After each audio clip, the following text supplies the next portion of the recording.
Okay, everyone, we're going to begin. My name is Lisa Falco. I'm the New Jersey PTA Leadership Convention Chair and a Region Director. I am on with you on the Diversity in PTA Membership and Leadership Workshop session. So again, welcome everyone. Our presenter today is Frances Frost, who is a member of the National PTA Board of Directors. I'm going to do a little introduction for Frances and then turn it over to her. If you have questions during the presentation, you can put them in either the chat or the Q&A box. I will monitor those and we will answer them at the appropriate time. So, Frances Frost is a wife, mother, author, and advocate for equitable opportunities for learning for all children. Through various roles and opportunities at the local, county, state, and national PTA levels, Frances has developed her knowledge and skills in education, policy, and advocacy. She focuses on efforts to identify and address barriers to student success and parent engagement through advocacy, collaborations in the community and school district, and PTA programs with an emphasis on equity for all children. Frances has served as a local PTA president, board member, and Frances has served as a local president, board member, and president of Montgomery County, Maryland Council of PTAs, MCC PTA. She is currently a local unit president, high school, and board member of MCC PTA and Maryland PTA. MCC PTA awarded Frances a Lifetime Achievement Award and honorary lifetime membership in Maryland PTA in 2012 and National PTA in 2017. She has proudly been a public school parent and card-carrying member of PTA since 2006. Frances, welcome. Thank you. Thank you, Lisa, for that introduction. And thank you to New Jersey PTA for inviting me to join you for your virtual convention. I had looked forward to being with you all in person. So I'm excited that I have the opportunity to be with you in this format of your presentation, of your convention. So I'm going to switch to our presentation. We're going to be talking about diversity in PTA and in our PTA membership and leadership,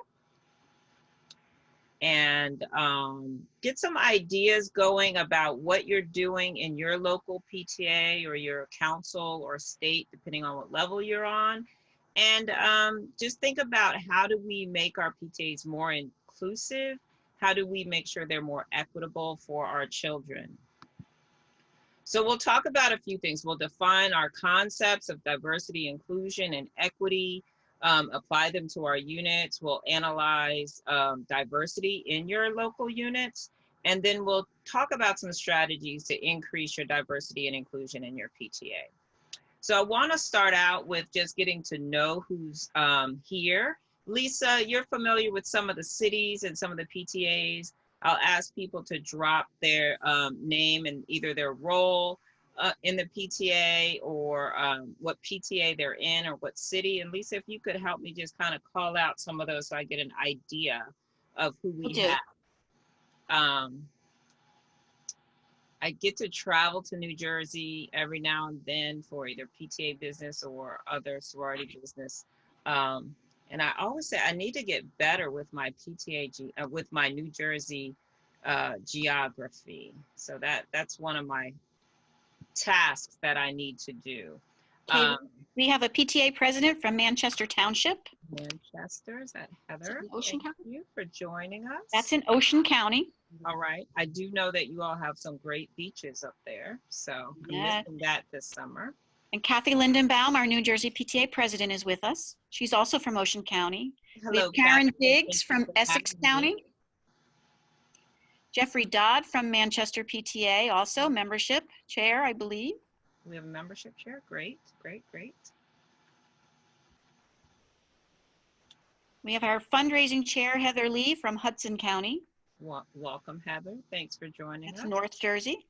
We'll talk a little bit about fundraising too. Sharon Roseborough from Burlington County, South Jersey. I call that South Jersey. South Jersey. Welcome, Sharon. Anyone else? All right. Well, if you pop it, Lynette Howard from Burlington County. All right, well, keep on populating, because the other thing is I want you all to, I don't know how familiar you all are with each other, but obviously everybody's in their own home. So want you to get a sense of who's here, who you might want to collaborate with later as we come up with different ideas. And also think about this when you have your actual PTA meeting, whether it's on Zoom or when we eventually get face to face. Give your attendees an opportunity to get to know each other, find out who else is there. I'm in a high school, so we try to have all the ninth grade parents stand up, all the 10th grade parents stand up, so people get a sense of who else is in the room, who else they might be able to talk to later on about different issues that come up. So thank you all for sharing, and thanks for joining me today. So I want to start off just real briefly on the history of PTA. Obviously, we are over 100 years old, starting in 1897. If and then with Alice McClellan Burney and Phoebe Apperson Hearst, and then 1926 we added the National Congress of Colored Parents and Teachers, founded by Selena Sloan Butler.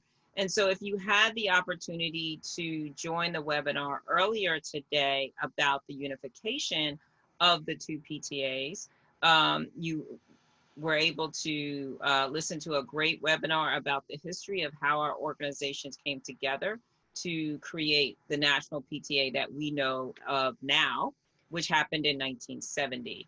So I like to go over the history so people understand that we've had two parallel PTAs before we started. They had their missions, which were very similar to support their children in their communities.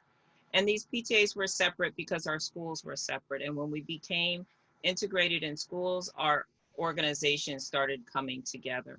And so it's really important to understand that we've always been working for the same mission for our communities.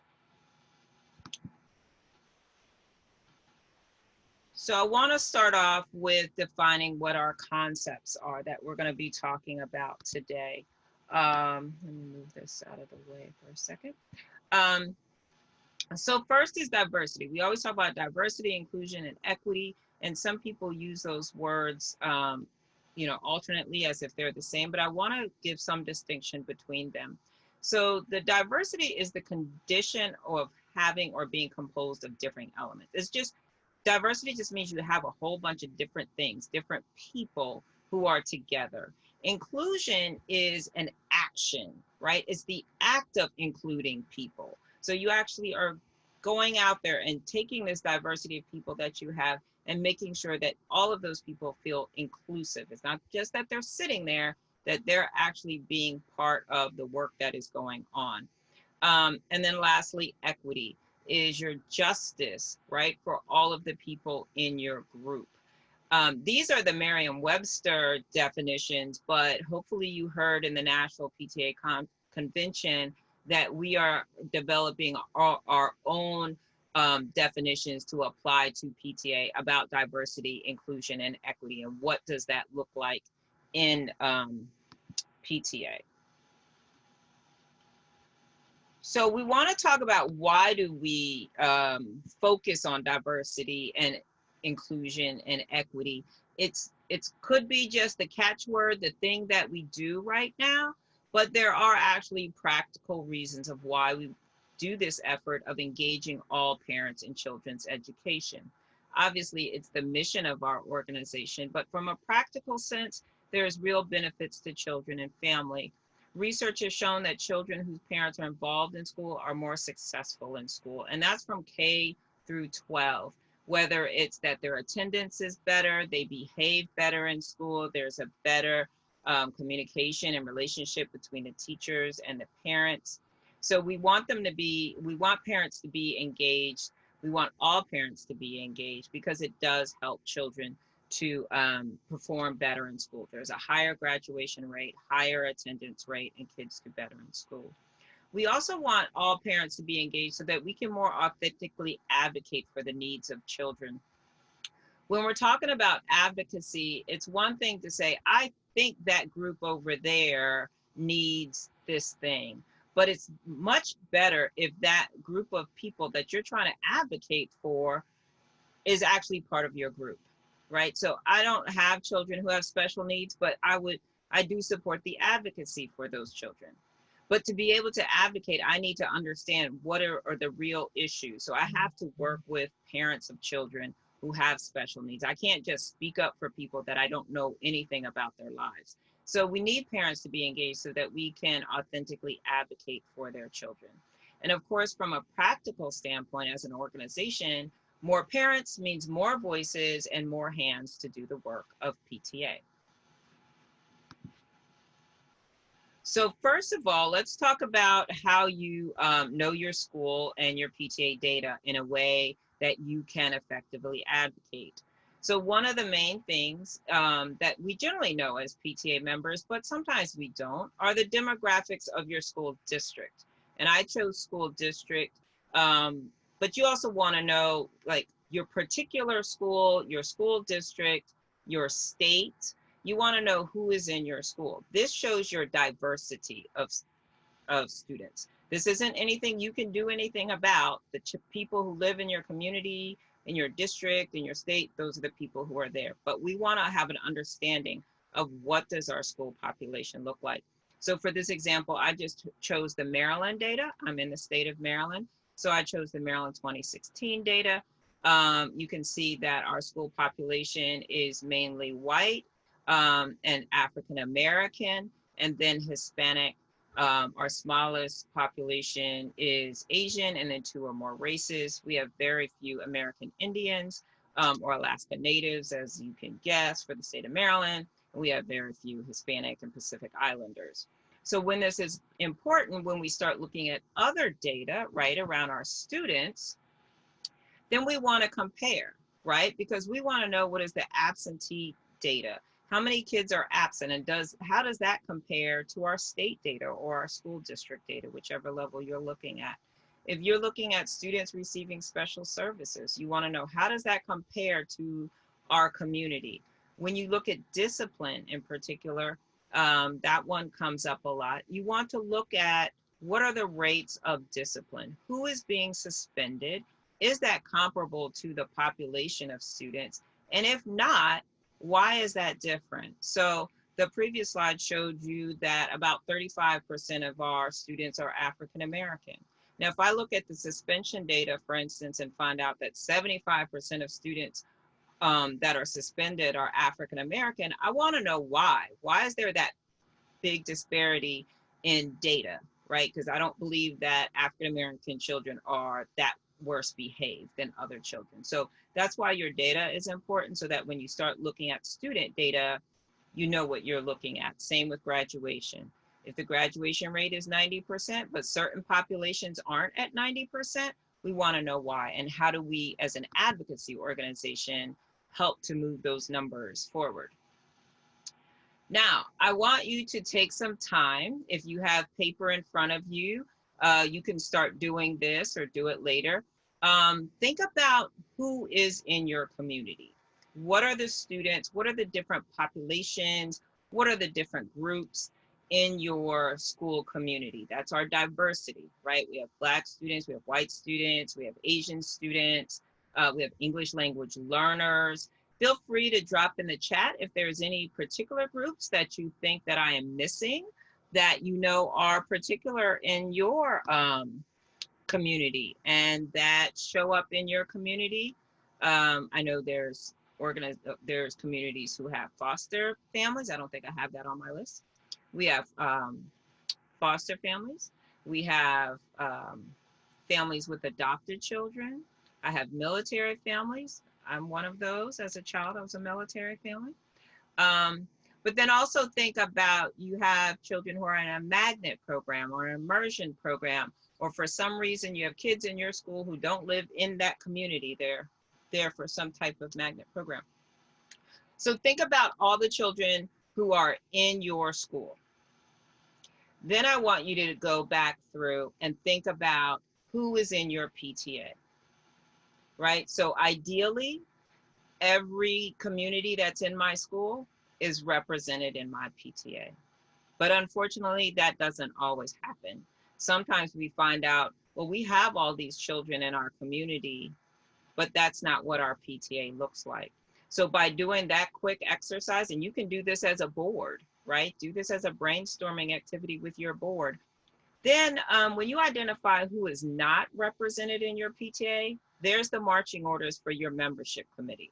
You can just hand them the paper and say, here are all the children that we have, but we don't have some children who are represented in our PTA. They're not represented in our leadership. They're not represented in our advocacy efforts. Maybe they're not represented in our programming either. So there's your membership's marching orders. Any questions on that or comments?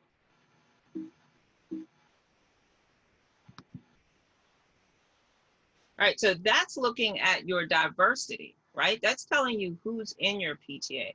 Now we want to look at being inclusive. Remember, inclusive means action. So one of the things I want you to think about is this iceberg of diversity. I like this graphic because it reminds us that, like an iceberg, there's a lot under the surface, right? And if you all recall, I'm sure everybody's seen Titanic and remembers the whole iceberg thing. When you're looking at an iceberg, there's only a small percentage. I think it's about 10 or 15% they say that's actually above the surface. The rest of it is underwater. It's the things that you don't see. And again, if you remember from the movie, right, from the whole Titanic story, it wasn't what you could see that was the problem.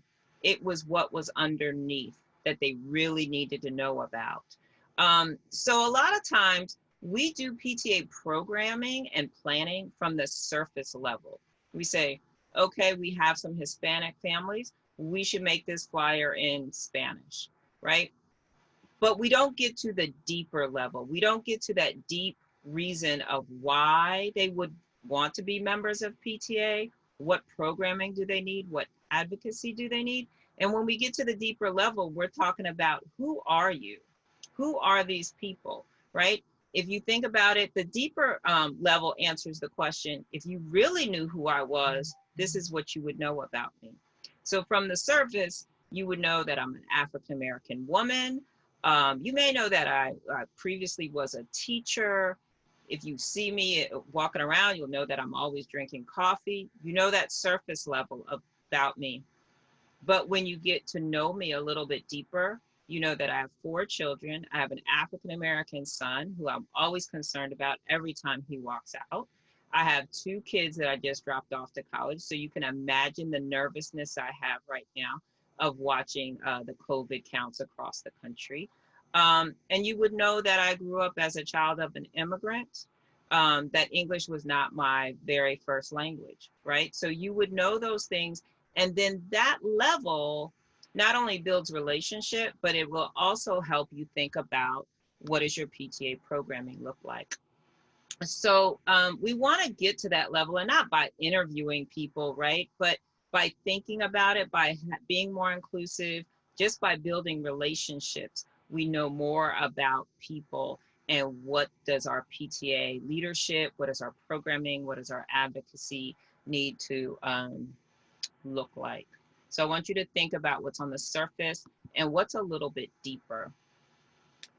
So when you go deeper, then you realize, what are some of the barriers to our community members joining our PTA, right? A lot of times we think about that surface level. So I know sometimes people say, well, our PTA, we have a certain percentage of families who are in free and reduced meals. So we're going to serve pizza at the PTA because maybe they're hungry. All right, so that's a great idea. However, you're serving pizza, but what is that program about? You're still not touching the reason why I want to leave my house and come to the school to go to a meeting, or even turn on a Zoom meeting, right? Like, you still have to get to that deeper level of why I am not involved in PTA and how you can get me to be more involved. So one of the things is, you want to think about the culture of your community. We have cultures, some of our diverse cultures, they have an aspect, an expectation of what the parent's role is in school, right? So they don't come from a culture where the parents play an active role in school, definitely not one where they go to the school and tell the teachers how they should act and what they expect of them. I've been doing PTA since my oldest was in kindergarten. And my mother would still ask me, like, are you sure they're going to listen to you? Because she didn't come from a culture where parents played that type of active role in their school. We also want to think about, I have some other ideas here, but I want to talk about feeling welcome. It's got to be more than just saying hello when people come in the door, but are you listening to their ideas? Do you have a way for them to participate without feeling like everybody's looking at them or won't accept their ideas? I've seen some recommendations, instead of doing your meetings in rows like we do in a classroom, but to do it in a circle. So if you're familiar with restorative justice or community circles, to do your meeting when everybody's sitting in a circle, everybody can see each other. And it sounds like people would be nervous, but it also makes everybody feel welcome and makes people feel like they are part of this conversation. They're not the person sitting all the way in the back, right? So think about some of these things around culture. I also want you to think about the socioeconomics. Sometimes people are involved with PTA because of the costs, what the real costs are, which may be your dues or your expectations around fundraising, or what they think the costs are, because they're not sure, but they also don't want to ask. So make sure that you're thinking about that, that you're very explicit. What are the dues? What are the expectations for doing any fundraising? Um, Also think about availability and other priorities. I think one thing out of COVID is that we've started thinking about, when will people be available for a Zoom call? These are questions we should have had before, but this situation has made us really start to think about this and how do we adjust, right? So think about, when are parents available? I know some PTAs have had their meetings at 10 o'clock in the morning on a Friday, right? Like as a coffee. Well, that sounds great and it sounds really cozy. However, how many of your parents actually cannot make 10 o'clock on a Friday because they're working, they're doing childcare, they may be going to school themselves. So think about who is being excluded by the timing of your meetings and your events. When are parents available to participate because of their socioeconomics? And one more thing on socioeconomics, I want to say, a lot of times we think in this deficit mode, right? We think, oh, parents, they're low income, they're not going to be able to make it because they have to work. On the other end, we also have parents, diverse parents, who, they're doctors, they're ER doctors, and they can't make it because of their workload. They're business people and they travel and they can't make it because they're traveling. So it's not always a deficit. They're low income, they can't do this, they can't do that. It's also whatever economics are, people have a level of availability. So think about that, not just in a deficit mode, which often we get in the habit of. The other thing is look at your institutional programs, practices, and policies. You may have heard this a lot. Oh my gosh, my dog. You may have heard this a lot in the idea of institutional racism, and this is where this comes from, that our programs, our practices, and policies create barriers, not necessarily intentionally, but the way that we do our programs, the practices that we have, the policies that we have, create barriers for people to participate. So for instance, your meeting format, again, whether it's the date and time, whether it's very strict Robert's rules of order that everybody may not understand, if you're sitting totally in rows where people don't feel comfortable. Sometimes it's even being in the school. We do have parents who do not feel comfortable coming into a school building for all kinds of historical and social reasons. I've been to school meetings where like 10 people show up, but then I've also gone to a meeting in New Jersey, actually, in a Haitian community, and it was at a church, and there were like 50, 60 parents there talking, asking questions, really concerned about what was going on in their school. And it was their church. So they were very comfortable coming into that forum to have this discussion about education. So think about what might be barriers just in the way that you hold your events. And then also think about the relevancy of your advocacy issues, right? are the things that you're advocating for, are they relevant to your community, right? When we look at our Hispanic community, some of them are very concerned around DACA and immigration. As a PTA, you may not feel like that's your place, right? But we do. There are policies where are you making sure that immigrant children feel comfortable in our schools, right? They have the legal right to be in our schools and to get a full education. Are we advocating to make sure that children are comfortable and they're welcome in our schools? Um, so think about your advocacy issues. Sometimes the issues that we advocate about, other communities really are not concerned. I know one council, they were really advocating about having pure water filters. If we were in Flint, Michigan, yes, definitely an advocacy issue. Some other communities, that may not rise to being a priority for everybody in that community. So really think about what your advocacy issues are. Are they related to the academic success of children? Are they relevant to parents' concerns? And are your activities accessible? So I'm in Maryland. We have our PTA night in Annapolis. Where I live, it's about an hour and a half drive on a good day. I have a car, I can drive there. It's not a big issue for me, but that's not necessarily for everybody. So then we also sometimes get buses from our council for families to go to. That's usually pretty successful, but it's not always filled with a diverse amount of people because we haven't educated all of our population on why we're going to Annapolis. So you can have the bus, you can have snacks on the bus, but people still need to know, why am I getting on this bus to ride an hour and a half to go to Annapolis, and what are we going to be talking about? So sometimes you have to break down your advocacy issues. I was with a school in Baltimore City. Uh, Maryland was doing some education cuts. Baltimore City was going to be impacted. So the principal broke it down and said, this is the cut for education across the state. This is what it means in Baltimore City, and this is what it means in our school. In our school building, that means I will have to let go one of the English teachers and one of the custodians in our building. Then the parents understood. When you tell a parent, oh, Maryland is about to cut $5 billion from the education budget, the average parent can't figure out what does that mean to my child. But when you say, we're getting ready to cut the third grade reading teacher, parents understand that. Those parents were ready to write letters to the mayor, to the Board of Ed, to the state board. They were ready to get on the bus to go to Annapolis because they understood the issues and they understood how it impacted their children. So sometimes it's just about educating families, educating our parents on what our issues are.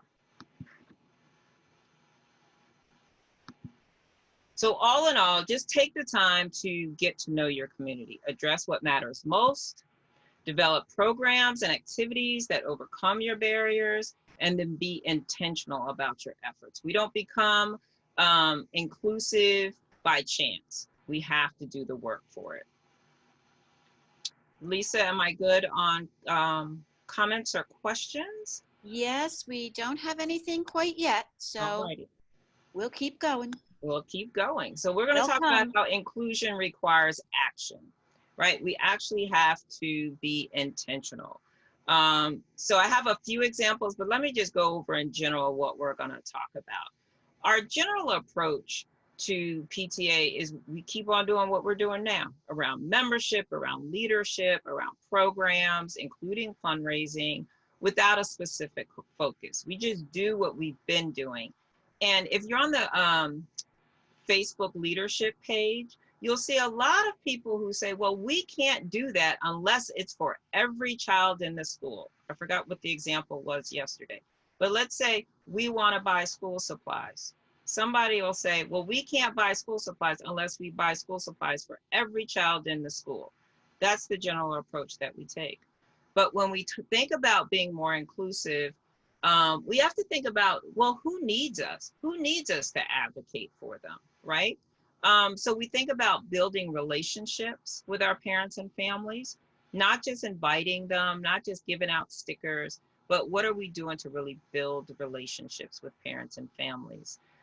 We address inequities in our schools. We don't always say everybody must get the same thing. We think about everybody must get what they need.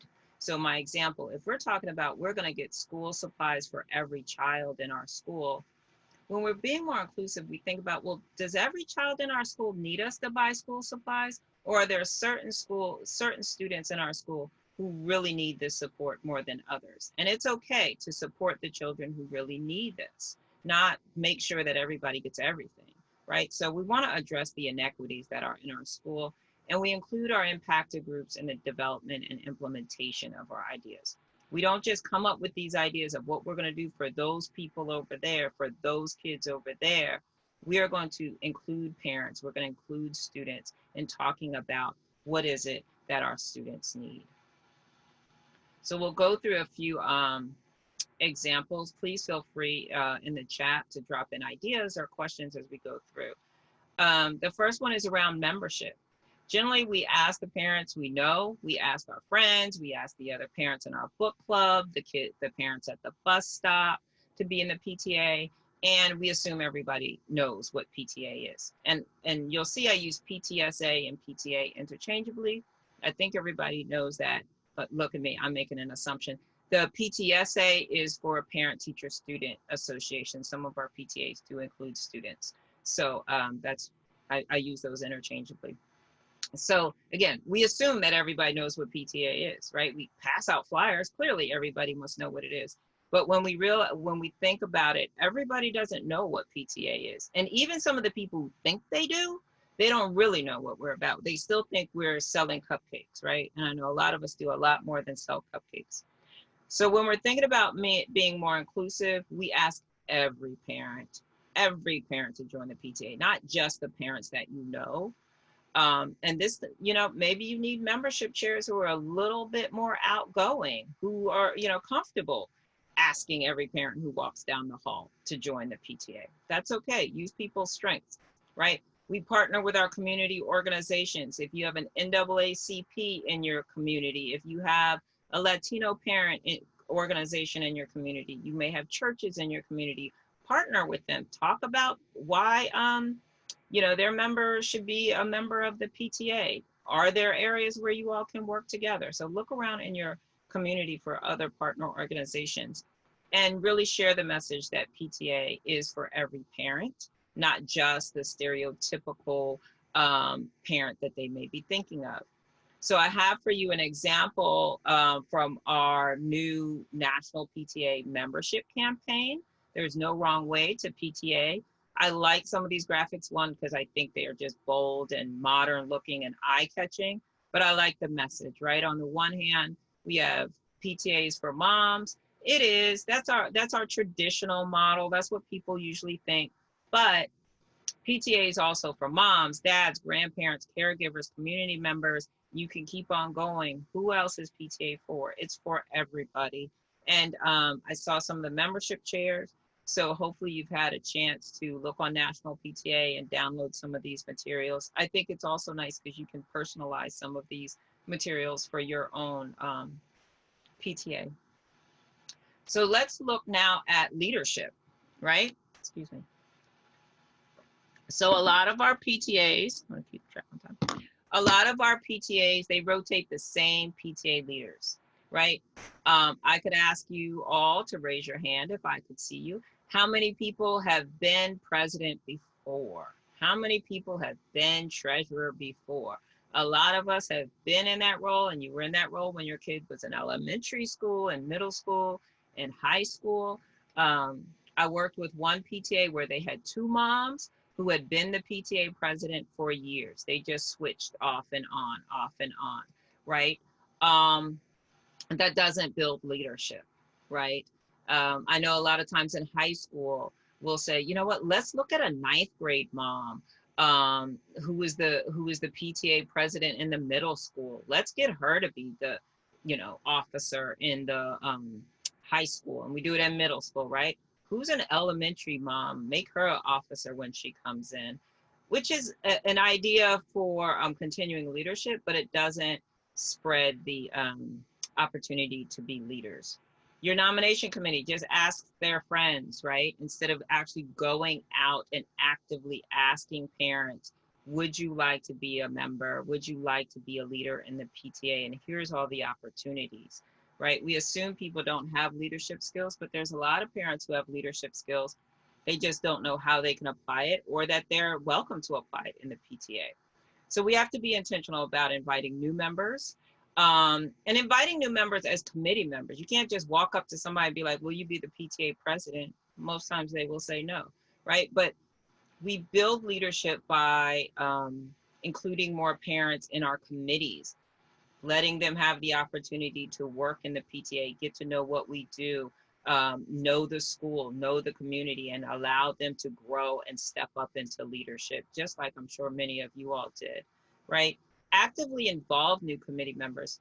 Unfortunately, sometimes people get into committees and they sign up for a committee, but then they're never asked to actually help out, right? Have you all ever had that experience? You sign up, you volunteer, but then nobody ever asks you to help out.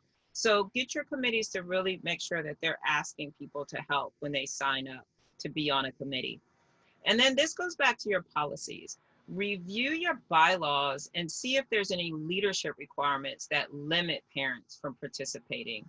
So for instance, if to be president, you must have served on the board, and to serve on the board, you must have been a committee chair. And to be on a committee chair, you must have been a committee member. There we go, right? If you're not getting a lot of people on your committees, if you're not asking new parents to be on your committees, you're willowing down the number of people who can move up in leadership in your organization. So you have to cast that net wide of who can be in your committee so that they can move up into leadership. That's an example of where our policy creates barriers, right? Because I can't just walk up to somebody and be an officer, because they would have had to be in a committee, they have to be a committee member, etc. So let's really be intentional about welcoming all families. Expect that every family wants the best for their child. What their best looks like may not look like your best. How they go about it and their ability and their capacity to get the best may not be what yours is, but every family wants the best for their child. Invite all your families to be active members of your PTA, and then ask families about their interests, goals, and dreams. And this, one, it builds relationships, but as a PTA leader, it also gives you a hint of what should we be talking about in our PTA. I'm sure you all have had the conversation, maybe on your listserv, I see on the Facebook page, what should we talk about at our PTA meeting?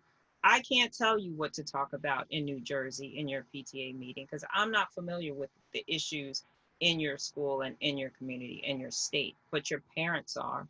And you don't have to say, what should we talk about in PTA meeting? You can ask them, what are your interests? What are your goals? That's one of the questions we ask at our first PTA meeting of the year. What are your goals for your child this year? What are your concerns about your child this year? And based off of that, it helps us to figure out, well, this is what parents want to hear about for the rest of the school year. We also want you to think about creating effective PTA messaging. A lot of times we have this idea, we have Hispanic families in our PTA, so we're going to print this flyer in Spanish and then they will come. I will admit that was kind of my thought when I first joined PTA a long time ago, and I passed out all these Spanish flyers and I said, well, we're still not getting the level of Hispanic parents that I thought would come out. And then one day it hit me, I'm also not getting the level of white parents or Black parents or any other parents whose first language is English coming out. So then it hit me, it's not about the language, it's about what is the message that I'm sending. So if I don't have a good message and I just put it in Spanish, that's not going to draw more parents, right? So think about why does PTA exist? I see this question a lot too. People say, what should I say in my PTA letter? What should I say to get parents to join the PTA? It goes back to what's going on in your PTA. Remind them of, why does your PTA exist? Why are you even there, right? What are the goals for your PTA? What did you achieve? What did you do last year? Did you help to make sure that every child had a computer before we closed for COVID and they went home? Did you help build the new library and make sure that it was adequately stacked with books? Think about what it is your PTA achieved last year and tell me what it is you did last year of why I should join your PTA. Tell me what how is it going to benefit myself, me and my children, right? Because when it comes down to it, we're all human, um, and we want to know what is the benefit to us. And that benefit may be, as I talked about in the beginning, that it builds relationship with school and it helps the education of your children. It could also be that it gives parents an opportunity to build their leadership skills, their community skills, right? So think about those benefits. To myself, to my children. Remind me how the work that you're doing is improving the school that my children attend so that their education is better. So tell me about the benefits. And then address the issues that matter to me, right? I told you all before, I have 4 children. One of them is an African American son. Tell me what you're doing that's addressing African American children. Are we doing any work around disparate discipline? Are we doing any work about addressing the disparate levels of graduation rates among different children? Like, tell me what it is that I will benefit from and how are you addressing the issues that matter to my family? Okay. And then what do you expect me to do? This is not the time to tell people all you have to do is join and then you never have to come back again. I never really understood that as a membership message. Why do you want people to come into your organization who have no expectation of being involved? If you tell them why you want to be involved and then tell them what you need. We do need members for dues, and this is what we do with our dues. We do need people to volunteer, and this is what you can do, whether it's an hour or whether it's taking on a leadership position. We do need parents who advocate, and advocacy could be writing a letter to your board or being the advocacy chairman. We do want you to come to meetings because we want to hear what you're saying, and we're going to develop programs that are of interest to you. So let people know what it is that you expect of them and do have expectations of your members. Don't have a low barrier of expectation for your members. So now let's look at programs.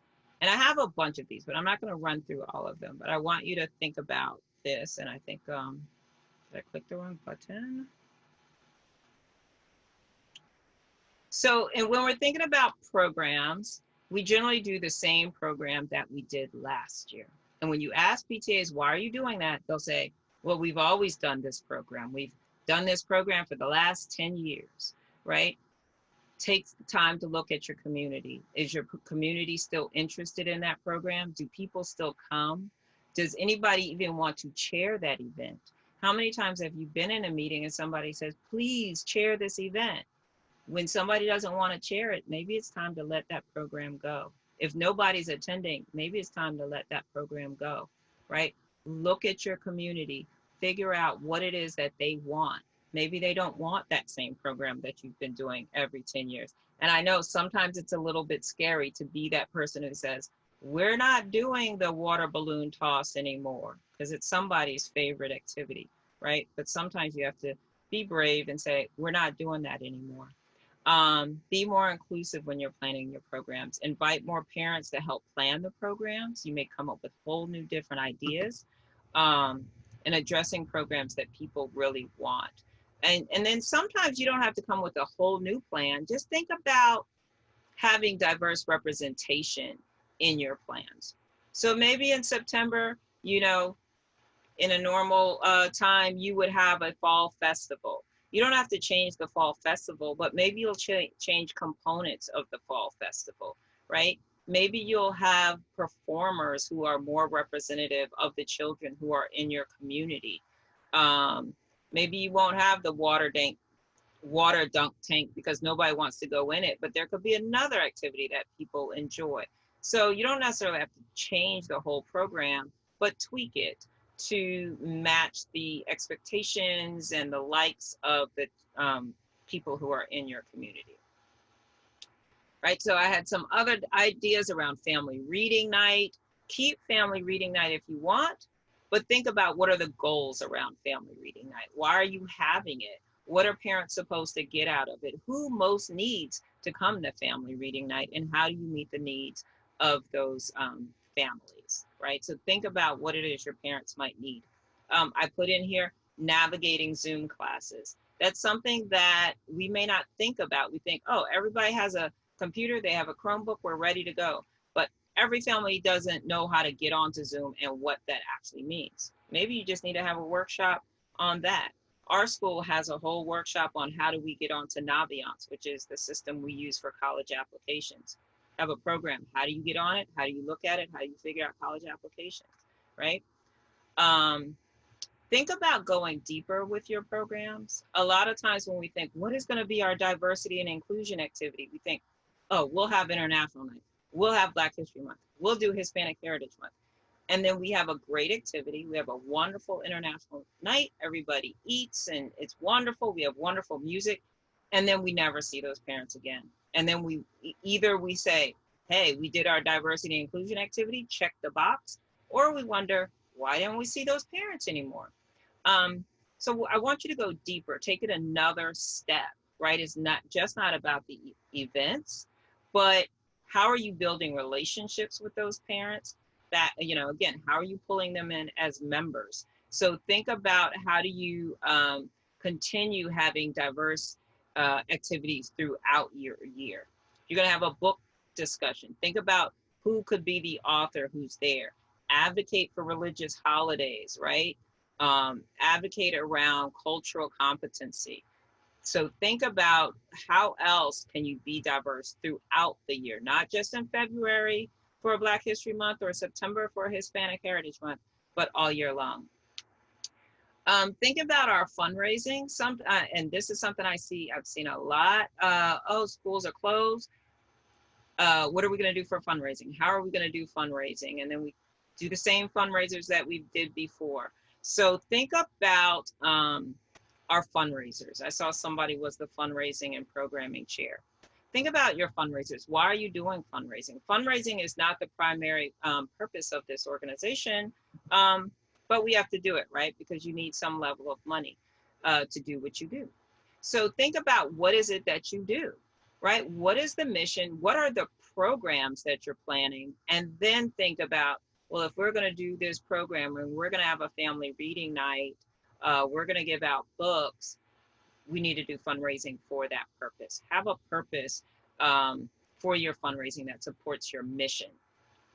Let people know why you're having that fundraiser, right? If I just find out you're selling gift wrap, and I have no idea why, I am not motivated at all to sell gift wrap because I don't know what the money's going for. It's just going to the PTA. I need to know that you're having a gift wrap sale. We're going to buy more books for the library. And then this is a thing, again, going to our policies and practices. We have these things where the kid who sells the most wins a limousine ride. They get this prize, they get that prize, they get all this accolades. But what about that kid who doesn't? What about that kid whose family cannot afford to buy the $30 box of cookies? Right? So they get nothing. They get to watch all their friends have fun and bring in the prizes and enjoy the prizes. So think about that kid, right? They're not grown salespeople. This isn't their job where, they got to earn a commission. They're trying to raise funds for the PTA, and it's not their fault how much their parents, because it's the parents, right? It's not their fault how much the parents are selling this gift wrap and cookies and things to their friends. So why are we making the kids feel bad about that? So think about, do you even need to celebrate the kids? And if so, is there a way that you can do it maybe by grade level, or every kid, will have a pizza party at the end once we reach this fundraising goal. So think about how your plans are impacting the kids. So think about speaking up for every child when you're doing your programming and your advocacy. Think about the range of kids that are in your community, that are in your neighborhood, the different political issues that are going on in your community. Educate your parents on how to advocate for their child. I will say for myself, when I first started PTA, I had no idea of being an advocate. I didn't know what that skill level was. How do you do that? As a PTA president, when they told me, "Oh, your school is up to be rebuilt, you have to go to the Board of Education and ask for this funding," I was nervous as I don't know what. I'm like, I have to go to the Board of Education and ask for money to build a school. Um, so it took some people to give me some training and some education on what this budget was and how to ask and how to write up a testimony and things like that. So go back to when you first started PTA and think about bringing parents up from that point. Um, and help parents develop their own voice. It's great to be an ally, but it's also great to teach parents how to speak up for themselves. So from an advocacy standpoint, um, sometimes we have the executive board and the advocacy chairman, they set the agenda for advocacy, but without really checking in with the community. So when you're doing that check-in with your community, look at your school data. Where is there disparate impacts to students? Invite your parents to be on these advocacy committees, have town halls to hear what's going on, and let parents advocate for their children.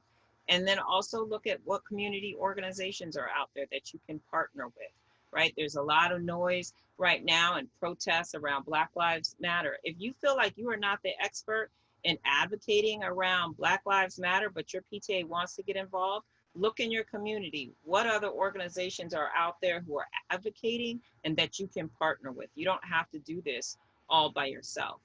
A few other examples around SROs, smaller class sizes, how we look at that from an inclusive lens, looking at our magnet programs, our school curriculums, just some ideas of the things that we advocate around. And just going deeper with our advocacy, right? It's one thing to post the Black Lives Matter image. It's a different thing to actually advocate for our children around issues that are going to make a difference in their life. So that brings me to the National PTA Position Statement on Structural Racism. I hope that you all have had an opportunity to look at that. It is on the National PTA website. I will tell you that as a board member, that is probably one of the most proudest moments that I've had of issuing that statement, not only as a Black woman, but as an organization to say, you know what, we realize that these things aren't right. It's just not right to have racism continue. And it's an organization, we have to recognize that there are some things that we need to do better. So as a board member, and yes, as a Black mother, it made me feel like this is where I belong. I do belong in National PTA. They are looking at me and my community and addressing these issues. So our position statement tells us to listen to our community. It tells us to educate ourselves and our community on issues and to advocate for our communities. Do take the time to look at that and read it over and think about what does that look like in your PTA. I wanted to share a couple examples to get you all thinking. I know everybody is trying to figure out, what do we look like when we open schools? What is PTA's role? Some schools are saying, we're just going to buy masks for everybody. But as a PTA, what else can we do when we're thinking about our diversity and being more inclusive and being equitable? You know, maybe we need to host a virtual town hall on the health precautions. Maybe we need to advocate for more mental health student services for students. In my day job, that's where I work. I work around student services, right? And the mental health needs in kids is real, and it's unimaginable what they're going to come back to school with and what their needs are. So where are we in advocating that our school counselors, our school psychologists, our community partners are there to help our students to get through or manage or somehow deal with this COVID and the isolation and getting back to school. That's where we can advocate as a PTA.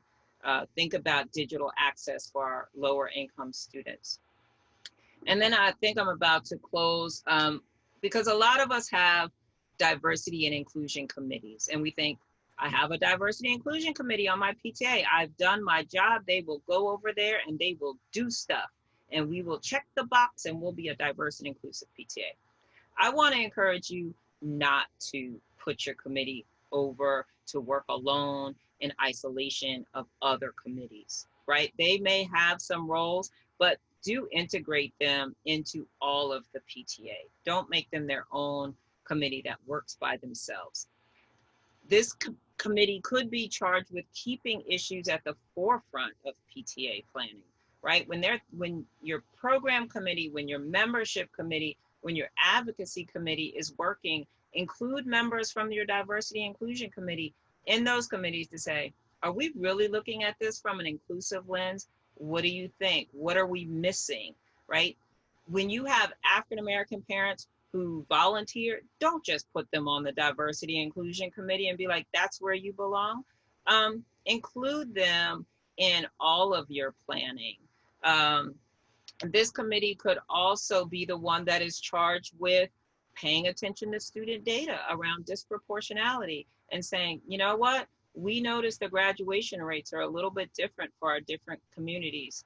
Here, advocacy committee, maybe this is something we need to advocate for, right? So integrate your diversity and inclusion committee. Don't just make them a standalone, isolated committee. Lastly, there's a diversity and inclusion worksheet. I don't know how well you all can see that, but it's an exercise that allows you to think about who's in your committee, where are they being represented, where are they not being represented, what are barriers to families and different community members being included in your PTA, and then what are you doing to be more inclusive? What else are you doing to embrace the diversity in your PTA? And really thinking about what's going on in your PTA and how do you make these intentional action steps to embrace your diversity, be more inclusive, and make sure that the programs and the leadership and the advocacy that you're doing is more equitable for every child in your school community. So I've listed for you some of the resources from National PTA. One being our National Diversity and Inclusion Committee, which I'm proud to serve on with Dr. Sylvia Reyna as our chairman. The Center for Family Engagement has a lot of good resources about not only family engagement, but inclusive family engagement. And then again, our PTA for Your Child membership campaign, I think is really an inclusive effort of bringing in all parents and all families to being part of your PTA. So Lisa, that is the end of my presentation. Do we have any questions or comments? I think I'm probably only have like 2 minutes, but if there is anything. We don't have any questions or comments at the moment. I think it's an awesome presentation and it's a lot of information to digest and think about. And I feel like the questions will come next week. Oh, yes, if right. you will. That's when the questions always come the day after the presentation. Right, right. So obviously we can have them hook right up with you or our advocacy chair, our diversity inclusion people. But I thank you very much. A very, very informative presentation. And again, I think very thought-provoking. And now we need to all go back and think about how do we implement many of these great ideas and concepts that you presented today. So yes, we have a great presentation and an outstanding in our chat box. So clearly everyone is appreciating the information you shared today. And unless you have anything else to add, I think we will say once again, thank you, thank you. Thank you to our attendees and enjoy the rest of your evening. All right. Thank you very much. Have a great conference. Thank you.